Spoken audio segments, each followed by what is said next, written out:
ሰላም ቤተሰብ እንዴት ናችሁ? ዛሬ የታዘብኩትን ነገር ላውራችሁ ነው መጣሁት። ዛሬ አጋጣሚ የሆነ ቦታ ሄጄ ነበር።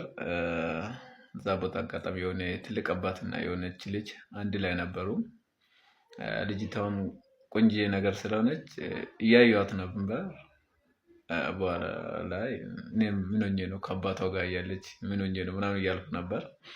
አጋጣሚ የምሞላ ፎርም ስለነበር ፎርሙ ላይ ሲሞሉ ምናምን ነገር እኔ አባቷ ነው ያልኩት ሰውዬ ባሏ ነው።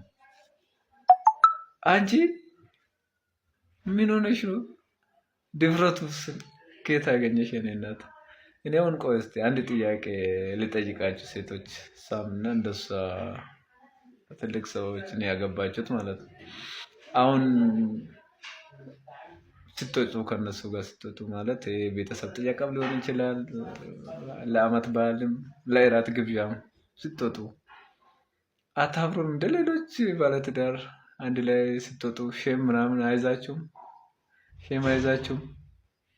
እሺ ሌላ ስምተው አሁን እንደ ሌሎች ባለትዳር የኔ አባት የኔ ፍቅር ምናምን ትያለሽ እንደ የኔ አባት የኔ ባል ትያለሽ?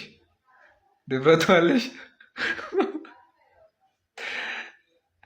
ሴቶችዬ ምን ሆናችሁ ነው? እረፉት። ብዙ ወጣቶች አሉ። ከአባቶቻችን ውረዱ ለማለት ነው።